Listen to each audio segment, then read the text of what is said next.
नमस्कार, मेरा नाम है आशीष तिवारी और आप देख रहे हैं खबर उत्तराखंड। उत्तराखंड कांग्रेस को नया नेतृत्व मिल गया है। गढ़वाल का नेतृत्व करने वाले ब्राह्मण नेता गणेश गोदियाल को फिर से एक बार कांग्रेस आला कमान ने उत्तराखंड कांग्रेस की कमान सौंप दी है।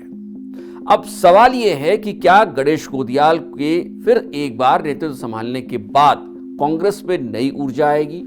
क्या मठाधीशों की पार्टी, जिसमें कार्यकर्ता कम और नेता अधिक है, वो जनता के बीच अपनी पैठ बना पाएगी? और कैसे कांग्रेस उस जातीय समीकरण को साध पाएगी जो उसके लिए सत्ता में वापसी की राह खोल पाएगी? इन सभी मुद्दों पर इस वीडियो में चर्चा होगी। लेकिन आगे बढ़ने से पहले अगर आपने हमारा चैनल अब तक सब्सक्राइब नहीं किया है तो चैनल को सब्सक्राइब करना और बेल आइकन दबाना बिल्कुल ना भूलें। वीडियो में सबसे पहले चर्चा इस बात की करेंगे कि आखिर गणेश गोदियाल ही क्यों? गढ़वाल से आते हैं, ब्राह्मण चेहरे के तौर पर अच्छी पकड़ रखते हैं, राजनीतिक जीवन का लंबा अनुभव है। अब सवाल यह कि गणेश गोदियाल के आने से कांग्रेस को क्या फायदा होगा? गणेश गोदियाल उत्तराखंड में दूसरी पीढ़ी के कांग्रेस नेता हैं। पुरानी पीढ़ी के अनुभव और नई पीढ़ी की ऊर्जा का अच्छा इस्तेमाल कर सकते हैं। सवाल यह भी है कि गणेश गोदियाल के आने से कांग्रेस को कहां मुश्किलें आ सकती हैं। तो गणेश गोदियाल सभी नेताओं को साध पाएंगे, ये कह पाना फिलहाल मुश्किल है। यह जरूर है कि कई बड़े नेताओं को साध लेंगे। कुमाऊं के हिस्से में कांग्रेस का फोकस कम हो सकता है। दरअसल सच यह भी है कि पिछले कुछ दिनों में बदली राजनीति ने जहां बीजेपी को जरूरत से अधिक विकल्प दे दिए हैं, तो कांग्रेस में विकल्पों की कमी हो गई है। यही वजह है कि कांग्रेस अपने उन्हीं नेताओं में घूम फिर कर लौटती रहती है। गणेश गोदियाल इससे पहले भी प्रदेश अध्यक्ष रह चुके हैं। उन्हीं के नेतृत्व में कांग्रेस पार्टी साल 2022 के विधानसभा चुनाव में गई थी।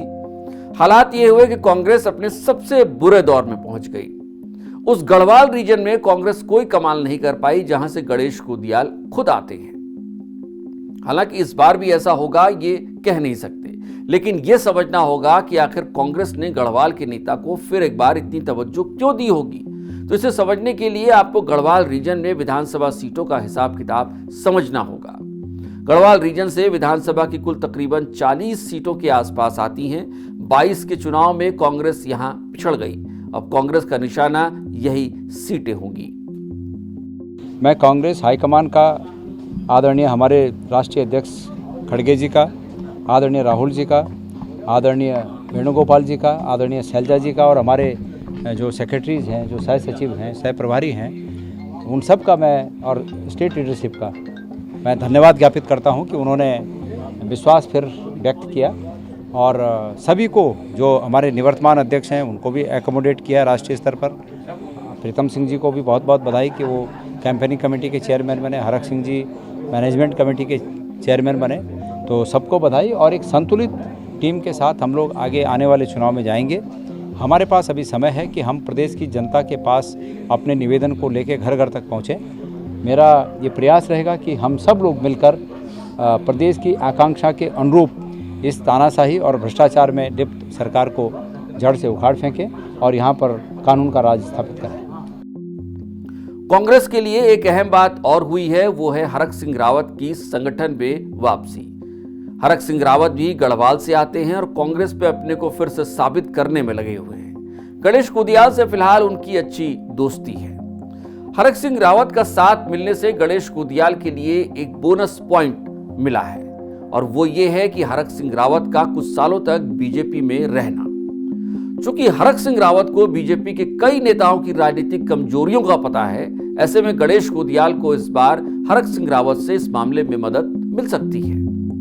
अब कुछ ऐसे मसलों को समझते हैं जो राजनीति में प्रत्यक्ष तौर पर नहीं दिखते हैं। मसलन पहाड़ और मैदान की राजनीति के बीच कांग्रेस का ये ब्राह्मण कार्ड। जब बीजेपी हिंदुत्व कार्ड के सहारे सत्ता में बनी रह सकती है, तो कांग्रेस के पास ब्राह्मण कार्ड खेलने का रिस्क ही बचा था, यही कहा जा सकता है।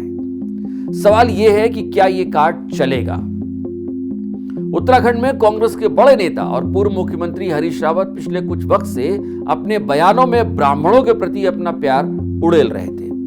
इससे यही लगता है कि कांग्रेस ने बेहद सोच समझकर यह फैसला लिया है और इसमें हरीश रावत की बड़ी भूमिका रही है। इससे यह भी पता चलता है कि पार्टी के तमाम बड़े नेता एक ही विचार पर सहमत हो रहे हैं। कांग्रेस की राजनीति को समझने वाले या करीब से समझने वाले जानते होंगे कि ऐसा कम ही होता है कि तमाम बड़े नेता किसी एक मसले पर, कांग्रेस के तमाम बड़े नेता एक ही मसले पर एक साथ खड़े हो जाए। हालांकि इस सब के बावजूद गणेश गोदियाल के सामने 27 के चुनाव के लिहाज से चुनौतियां कम नहीं है।